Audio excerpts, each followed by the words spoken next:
మళ్ళీ నేను ఏడుస్తా పెరగటం చూస్తే వీక్గా అవుతాడని చాలా స్ట్రెంగ్త్ తెచ్చుకొని బాత్రూమ్కి వెళ్ళి కూర్చొని ఏడ్చిన రోజులు ఎన్నో ఉన్నాయి.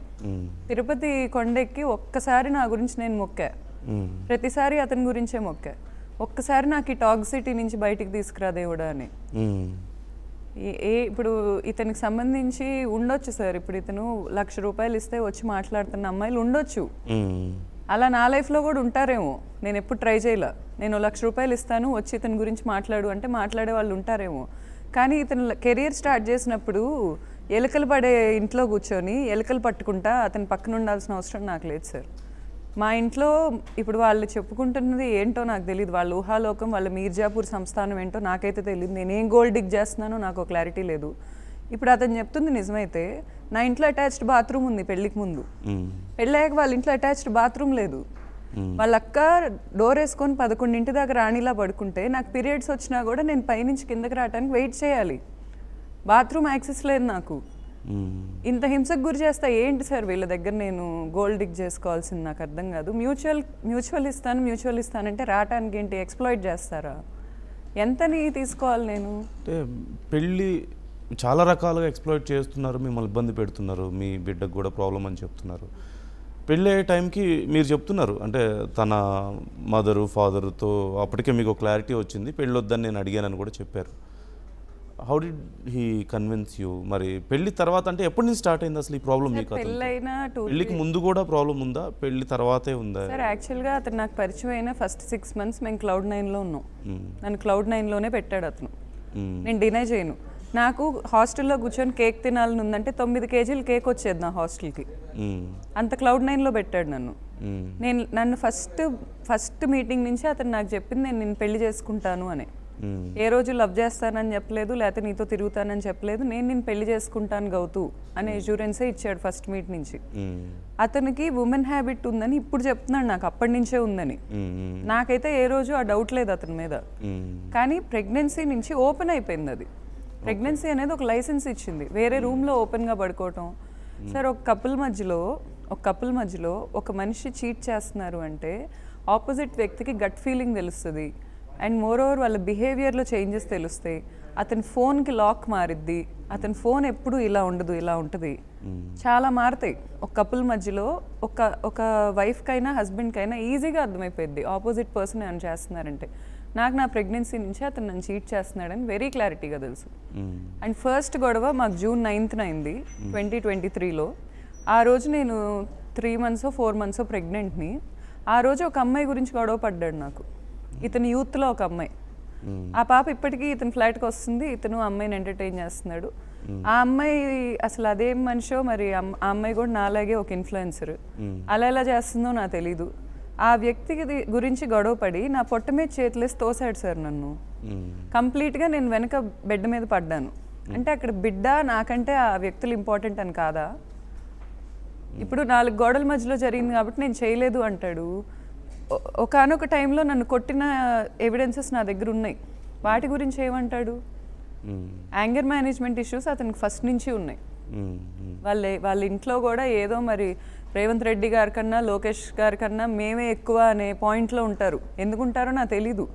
వాళ్ళ ఇంట్లో ఉండాలి అంటే వాళ్ళ ఫాదర్ పెళ్ళైన 1 week నన్ను కూర్చోబెట్టి నాకు క్లాస్ స్పీకరు, మీ ఫాదరు మా అబ్బాయితో ఇష్టం వచ్చినట్టు మాట్లాడుతున్నారు, నేను మా వైఫ్ వాళ్ళ కజిన్ చెవుగోసా, నేను మా అత్తని కొట్టా, నేను మా మామని కొట్టా, నేను నా పెళ్ళాన్ని ఇప్పటికీ రక్తం వచ్చేలా కొడుతుంటా, మా అబ్బాయికి మీ నాన్ననే ఏమన్నా అంటాం చాలా చిన్న విషయం, గుర్తుపెట్టుకో.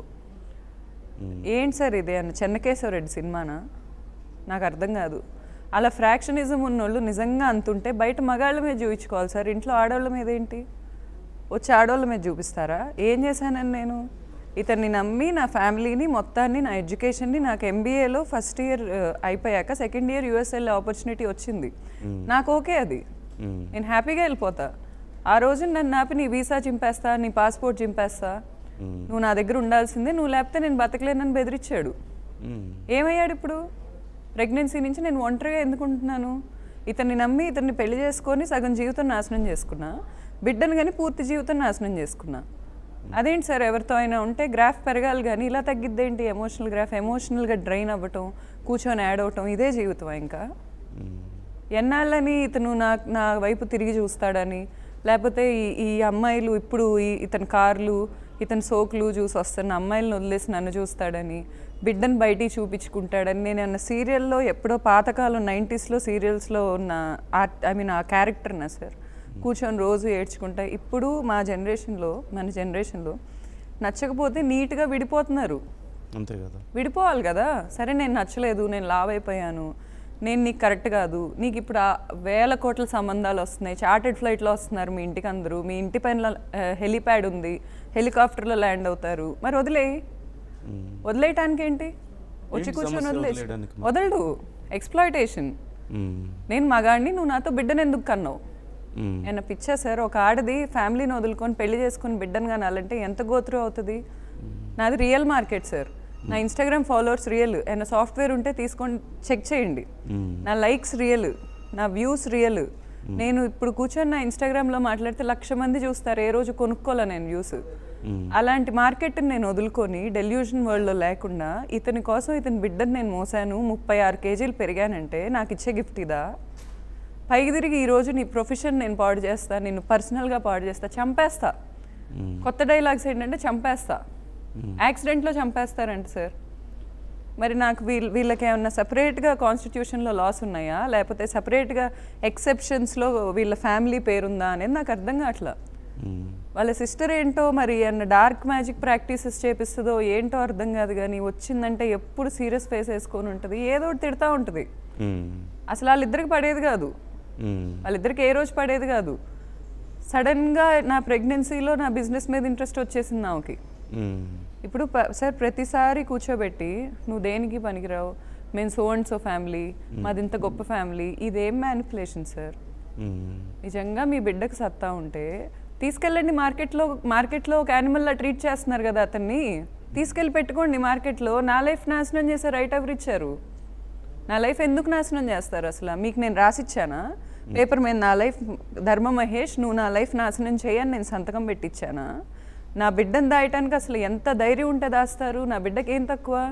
బిడ్డను దాయటమే కదండి సార్. అసలు వాళ్ళ పేరెంట్స్ టీజర్ లాంచ్ అయింది సార్ అతని సినిమాది. ఆ సినిమాలో హీరోయిన్ పేరు ఐశ్వర్య శర్మ.